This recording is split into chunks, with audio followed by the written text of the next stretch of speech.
A faded photograph, a hidden compartment. Every family has secrets, but some are buried deeper than you can imagine. What if the most cherished item in your home held a truth that would shatter everything you thought you knew about your own bloodline? This is the story of how a simple antique jewelry box destroyed my family's carefully constructed mythology and revealed a betrayal that had been festering for over 60 years. The legacy unveiled. The mahogany jewelry box had been the crown jewel of our family's modest collection of heirlooms for as long as I could remember. It sat prominently on my grandmother Elena's dresser in her Tucson home, its rich wood gleaming under the desert sunlight that streamed through her bedroom windows. According to family legend, it had belonged to my great-great-grandmother Isabella Martinez, who had brought it with her when she immigrated from Valencia, Spain, to New Mexico in 1889. The box was beautiful in an understated way, about the size of a thick hardcover book, with intricate carved roses adorning the lid and small brass hinges that had somehow maintained their shine despite their supposed age. The interior was lined with faded burgundy velvet, and it contained 3 small compartments that had held generations of women's most precious jewelry. My grandmother Elena would tell the story with reverence every time someone new visited the house. Isabella had been a seamstress in Valencia, married to my great-great-grandfather Miguel, a carpenter who had saved for 3 years to afford passage to America for his family. The jewelry box had been Isabella's most prized possession, a wedding gift from her mother, and she'd refused to sell it even during the hardest times in New Mexico when the family was struggling to establish themselves. "This box represents our strength as Martinez women," Elena would say, running her weathered fingers across the carved roses. Isabella carried it through poverty, through the Depression, through raising 8 children. It's been passed down from mother to daughter for over 130 years.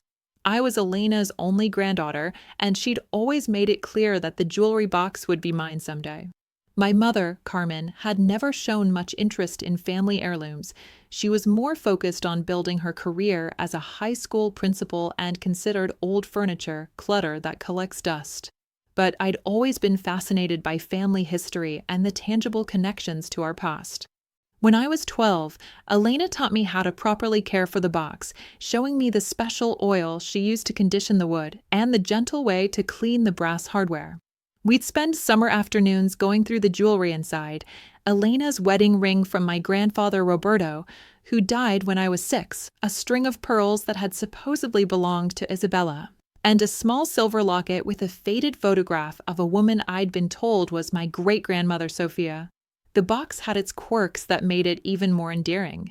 The middle compartment had a slightly warped bottom that caused it to stick sometimes, and there was a small scratch on the left side that Elena claimed had happened when her brother Miguel Jr. had accidentally knocked it off a dresser in 1962. These imperfections felt like part of the family story, evidence of all the lives this box had touched. But there were always subtle inconsistencies in the story that I couldn't quite articulate as a child. Elena would sometimes contradict herself about details, whether Isabella had brought 1 suitcase or 2, whether they'd settled first in Santa Fe or Albuquerque, whether the pearls had been Isabella's or Sophia's. When I'd ask for clarification, Elena would wave her hand dismissively and say, "Mija, when you get to be my age, some details get fuzzy, but the important parts are always true." There was also something about the box itself that felt slightly off, though I couldn't identify what bothered me. The craftsmanship was beautiful, but it didn't quite match other antiques I'd seen in museums or antique shops. The brass hinges looked almost too perfect, and the carved roses had a precision that seemed more machine-made than hand-carved. The cracks in the facade. Elena passed away in November 2023 at the age of 89, and as expected, she left the jewelry box to me in her will. The transfer felt bittersweet.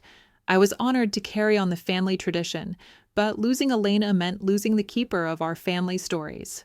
My mother had never been interested in genealogy or family history, so I became the default guardian of our collective memory.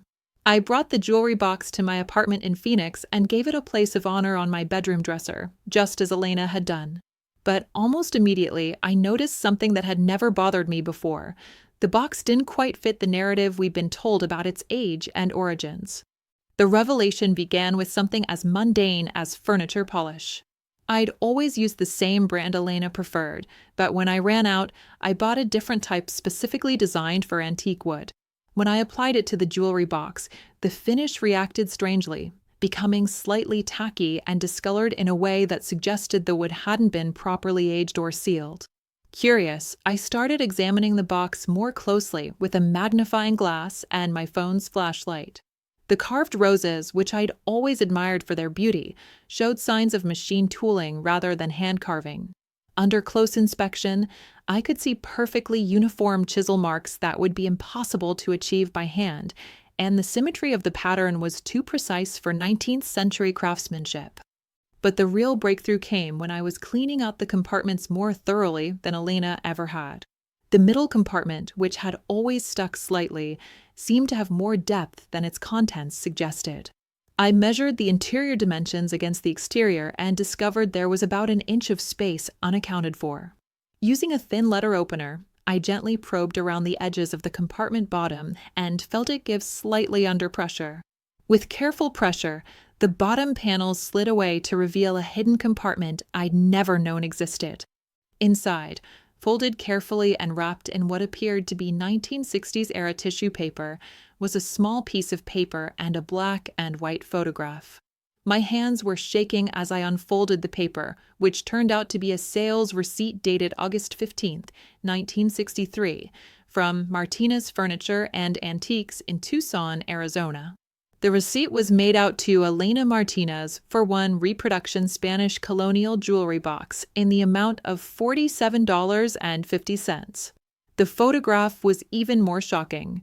It showed a younger Elena, probably in her late 20s, standing in what appeared to be a furniture showroom next to several jewelry boxes that looked identical to the one I was holding.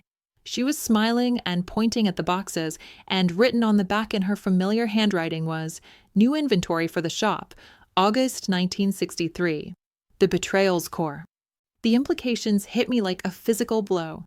Not only was our family's most treasured heirloom a reproduction piece from the 1960s, but Elena had apparently been involved in selling identical copies to other families. Everything we'd been told about Isabella, the immigration story, the generations of Martinez women who'd cherished this box, it was all fiction. I spent the next 3 weeks in a manic state of research, diving deep into public records, genealogy websites, and archived newspaper articles.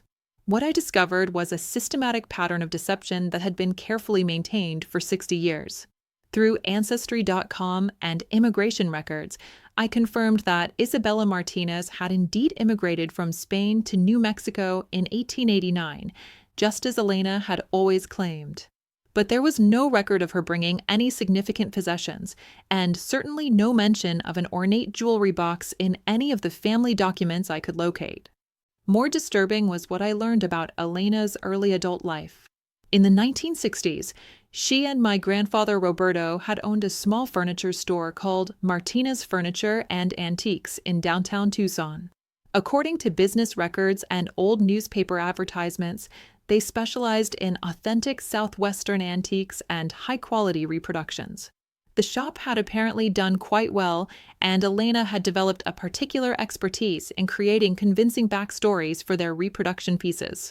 I found a 1965 interview with her in the Tucson Daily Star where she proudly discussed her ability to help families connect with their heritage through beautiful pieces that honor their ancestors.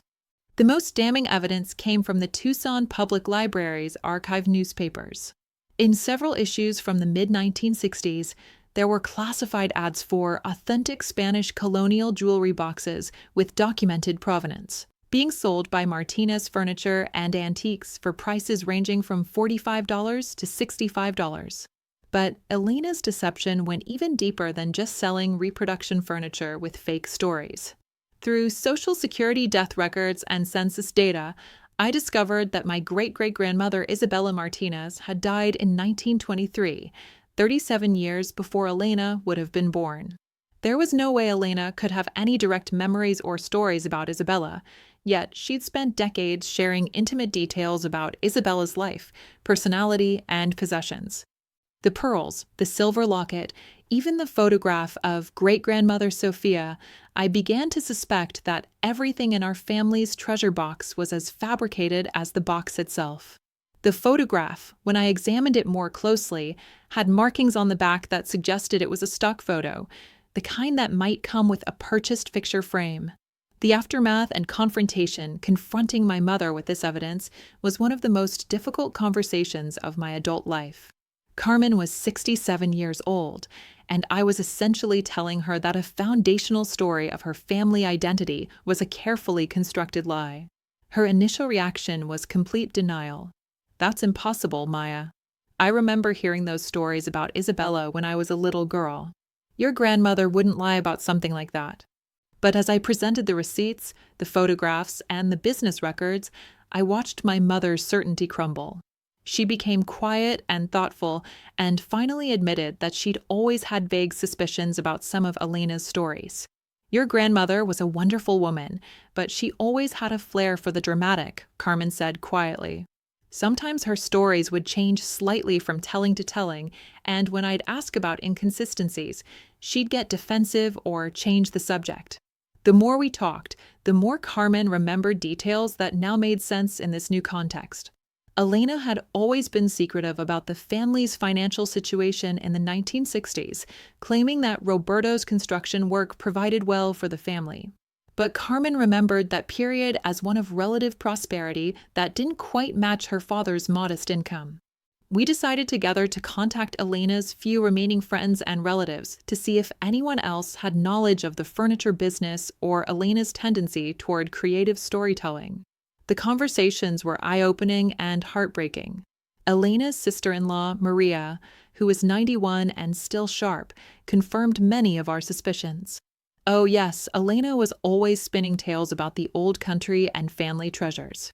Roberto used to joke that she could sell ice to an Eskimo because she was so good at making up stories about where things came from. Maria also revealed that Elena had created similar family mythology around other items in her home, a supposedly ancient rosary that had actually been purchased at a church gift shop in the 1970s, a family recipe for tamales that Elena had learned from a cookbook, and various photographs of relatives that were actually friends or neighbors. The most painful revelation came from Elena's nephew David, who was now in his 70s. He remembered visiting the furniture store as a teenager and being fascinated by his aunt's ability to create elaborate histories for ordinary objects. Tia Elena would spend hours researching Spanish colonial furniture styles and immigration patterns, David told me. She'd create these incredibly detailed backstories for pieces they were selling, complete with family trees and historical context. She was like a historical fiction writer, except she was writing about furniture instead of books. He also confirmed that Elena had kept one of the jewelry boxes from their inventory for herself, claiming she wanted to test the quality before selling them to customers. The path forward. The emotional fallout from discovering Elena's deception has been complex and ongoing. On one hand, I feel betrayed and manipulated. My entire sense of family identity was built on carefully constructed lies. The connection I felt to my Spanish heritage, the pride I took in Isabella's strength and resilience, the meaning I found in being the keeper of family traditions, all of it was fiction. But on the other hand, I've begun to understand Elena's motivations in a way that makes her actions, while deceptive, somewhat understandable. She grew up during the Depression and came of age during World War II, when having a distinguished family history and valuable possessions provided social status and security.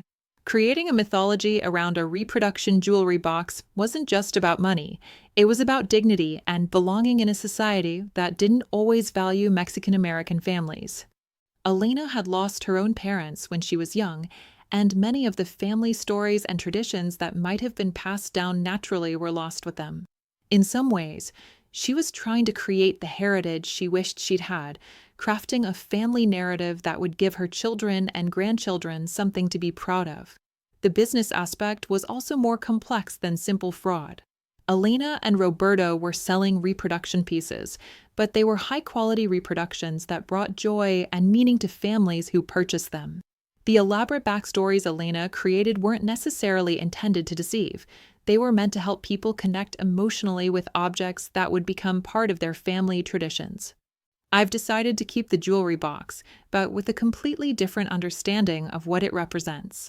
Instead of symbolizing my connection to Isabella and the strength of Martina's women throughout history, it now represents Elena's creativity, ambition, and desperate desire to create a meaningful legacy for her family. I've also started researching my actual family history, using legitimate genealogical methods to uncover the true stories of my ancestors.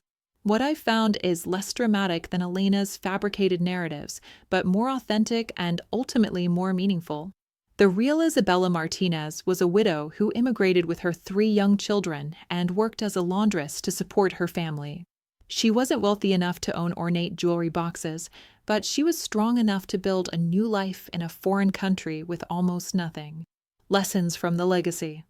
This experience has fundamentally changed how I think about family history, inherited objects, and the stories we tell ourselves about our identities. Elena's deception was elaborate and long-lasting, but it revealed important truths about the human need for connection, dignity, and belonging. The fragility of trust became clear to me in ways I'd never considered before. Elena had built our family's entire mythology around a lie, and she maintained that lie for decades through careful storytelling and supporting evidence. If someone is determined enough and creative enough, they can construct convincing alternate realities that fool even their closest family members. But I've also learned that the impulse behind Elena's deception, the desire to create meaning and connection through objects and stories, is fundamentally human and understandable. We all want to believe that we come from somewhere important, that our families have stories worth telling, that the objects we inherit carry the weight of history and love. The question of what defines family has become more complex for me. Is family defined by blood relationships, shared history, or the stories we choose to believe about ourselves? Elena's fabricated narratives created real emotional connections and genuine family traditions, even though they were built on fiction. The love I felt for the jewelry box and the pride I took in my heritage were authentic emotions, even if their foundation was false. Moving forward, I've become much more critical about accepting family stories at face value. I've started asking for documentation, cross-referencing stories with historical records, and encouraging other family members to question narratives that seem too perfect or too convenient. But I've also developed a deeper appreciation for the difference between historical truth and emotional truth. Elena's stories about Isabella may have been factually incorrect, but they served important emotional and psychological functions for our family.